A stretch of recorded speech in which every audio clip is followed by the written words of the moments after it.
Okay mga kababayan, Chris Ulo po at welcome back po ulit dito sa ating YouTube channel. Okay, ito mga kababayan, pag-usapan, update ho tayo rito sa kinasasangkutang issue. Ha? Nito ni dating artista na ngayon ay gobernador ho. Ha? Diyan ho sa lugar lungsod ho ng Bulacan. Walang iba kundi ho si Governor Daniel Fernando. Palakpakan natin. Diba? At least may ano tayo paggalang, di ba? Maganda yung ating introduction, di ba? Saka natin babanatan ngayon.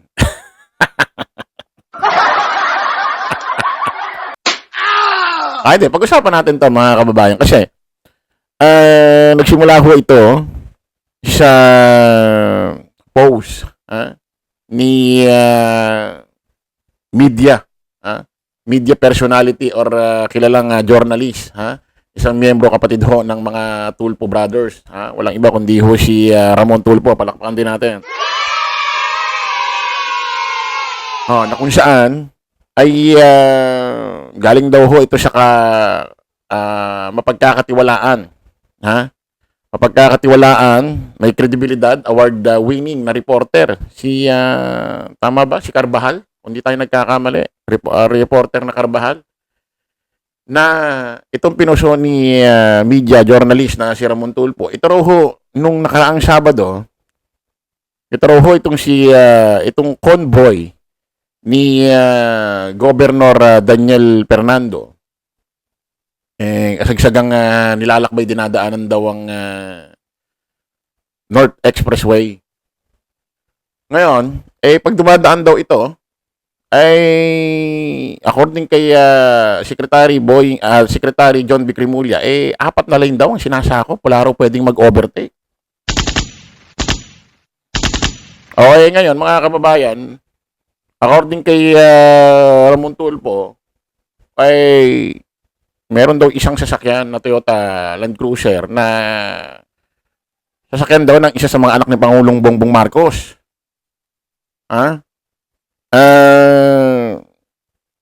Sabi ko nga, malamang hindi ito si Sandro Marcos Kasi, kung si Sandro Marcos ito, siyempre congressman yan, anak pa ni Pangulong Bongbong Marcos, sigurado hindi lang isang sasakyan lang yan. Convoy yan. Ito, sabi ko, malamang isa sa mga kapatid lang ni Sandro Marcos ito or kapatid ni Pangulong anak ni Pangulong Bongbong Marcos, na although isang sasakyan, may driver, meron ding siguradong bodyguard dyan sa loob, siyempre, di ba?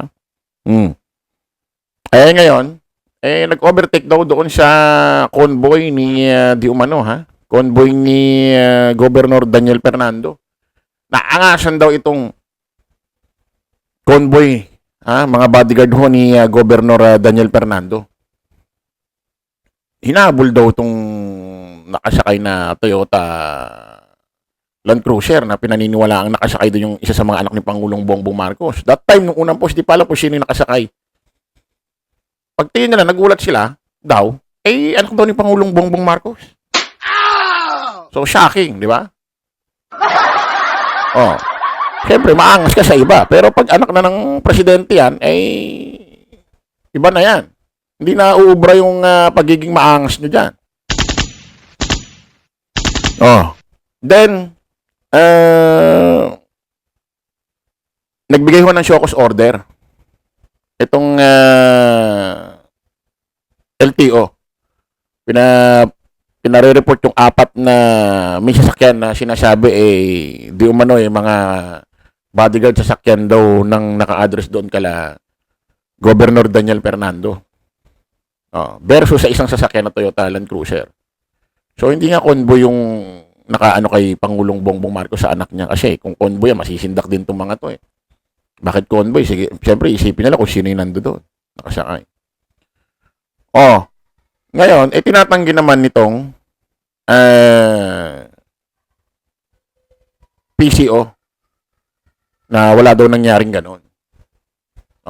Pero according kay DILG John B. Cremulya, meron daw talagang nangyaring road rage nung Sabado. Regardless kung sino yung mga naka-road rage ng mga bodyguard convoy ho ni Daniel Fernando. At pinaniniwalaan ni Ramon Tulpo, nandoon daw si Governor Fernando sa sasakyan. Kaya daw ganun kaangas itong mga bodyguard. Oh. Ngayon, nagtataka ang lahat bakit kadalasan pag ganitong may road rage, ang may hawak ng kaso nangingialam lang LTO dahil trabaho talaga nila yan. Bakit nagkaroon ho ng pag-iimbestiga sa mga armas ni Gov. Daniel Fernando? So, isipin mo, parang may malaking tao talagang nakabunggo. Nakabunggo itong convoy nila Gov. Daniel Fernando kasi nangialam ang DILG bigla. Pero tinatanggihan ng PCO ng Malacanang. Siguro yun na nilang palakihin.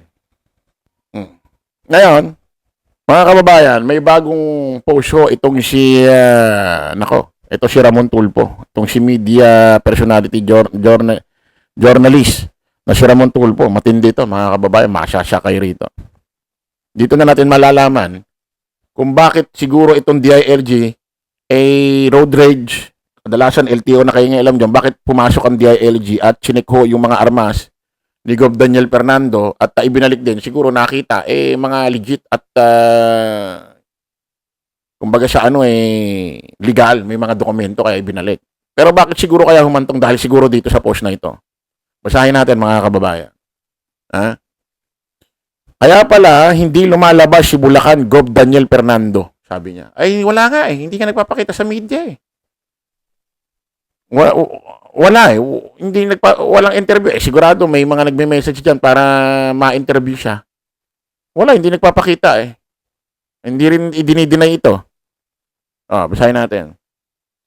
Sabi ni Ramon Tulfo. Kaya pala di lumalabas si Bulacan Gov. Daniel Fernando dahil maga ang kanyang muka. Dahil ginulpi siya ng isang mataas na opisyal ayon sa aking Tweetybird. Naku po.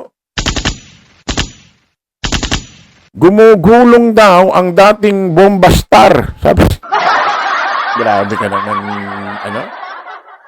Ramon Tulfo. Ba't may side comment pa na gano'n na bomba star? Bakit naman ganyan? Gobernador na yung tao Gumugulong daw ang dating bomba star nang pinagsusuntok siya ng opisyal na ayaw ko na lang banggitin ang pangalan.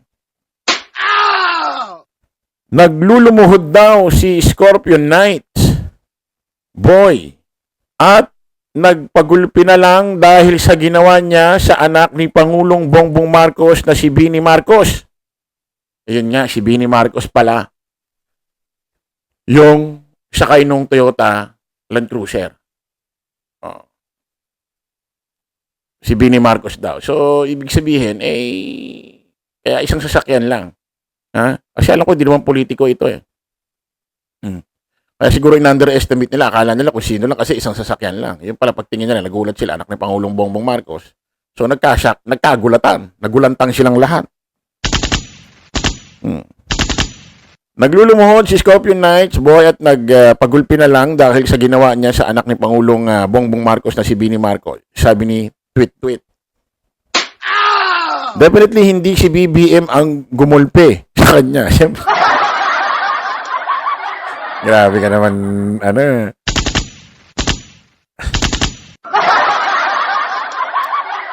hindi hindi ko ma-imagine Definitely hindi si BBM ang gumulpi sa kanya. At hindi rin mga taga-Presidential Security Command. Sabihin na lang natin na isang opisyal na nagmalasakit sa anak ng Pangulong Bongbong Marcos. Tinutukan kasi ng mga bodyguard ng mayabang na gobernador si Bini at ang kanyang driver ng umovertake ang Toyota Land Cruiser ni Bini sa convoy ng kumag na local official. Nako po. Tinutukan pala siguro di na nakakilala. Ayon doon sa pangalawang post ni Ramon Tulfo, nagpakita raw yata ng ID. Doon nila nalaman. Nasyak siguro sila. Paano kung natuluyan yun? Nako po. Kaya siguro sumingit ang DILG itong si Secretary John B. Cremulya. Chinik yung mga armas. Oh. Dahil may involved pa lang mga armas. Tinutukan pala yung driver at si Bini Marcos, anak ni Pangulong Bongbong Marcos, ito yata yung bunso. O pangalawa, bunso. Kapag itong gagong gobernador ang lumabas, ay nakakonvoy ito at ayaw magpa-overtake. Naku po. Ba't gano'n? Ba't gano'n ang asal nito ni Daniel Fernando? Ha? Oh. The arrogant governor convoy usually hogs the highway. At kapag may nag-overtake, ay hinahabol nila at tinututukan ng baril. Yun nga yung according kay Secretary John B. Cremulya, ay marami raw silang nakukuwang sumbong na ganito raw talaga umasal sa kalsada. Etong si Governor Daniel Fernando. Oh. Marami raw kinasasangkutang road rage ito, pero ba't wala lumalabas na video? Baka natatakot sila, hindi nila mailabas. Tapos hindi raw pwedeng mag-overtake ito pagka dinadaanan yung expressway. 4 na lane daw ang sinasakop. Ano to ha? Ano ito? Hari ng Brunei sa... Ano to? Mahal na hari. Oh. Ginawa nila ito kay Bini. Kinuha nila ang lisensya at nang makita ang pangalan, ay nagpulasan ang mga gago. Ay kadalasan pa naman na nakikita sa mainstream media, social media, mukha ni Sandro Marcos, parang yun lang makakabisado natin. Ha? Hindi masyado natin kabisado kung especially yung mukha ng Bini Marcos. Ha? O, nagpulasan daw ang mga gago. Humingi naman daw ng tawad ang gobernador sa Pangulo sa pamamagitan ng sulat, sabi ni tweet. Pinatawad naman daw ni BBM ang gulping saradong gobernador.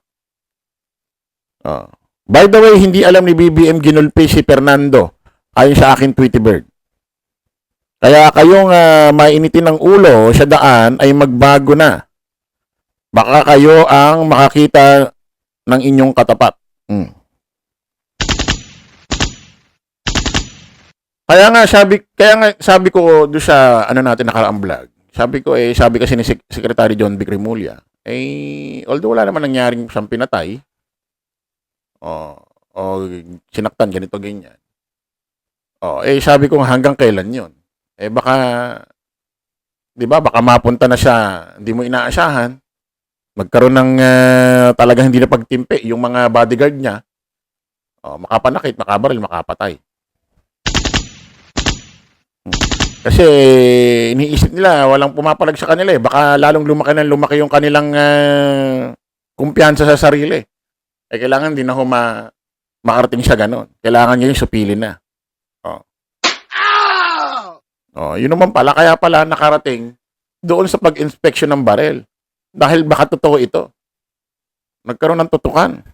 Hindi na lang siguro pinalaki ng Administrasyong Marcos, ni Pangulong Bongbong Marcos, dahil itong si Daniel Fernando, mukhang kaalyado naman ni Pangulong Bongbong Marcos. Kaso ganito pala ang asal. Aanin natin ng pagiging kaalyado ni Pangulong Bongbong Marcos kung yung kanyang kaalyado minsan ay nakakatapak ng kapwa Pilipino. Ha? Matagal na raw gawain ito ng convoy nila Daniel Fernando dyan sa expressway.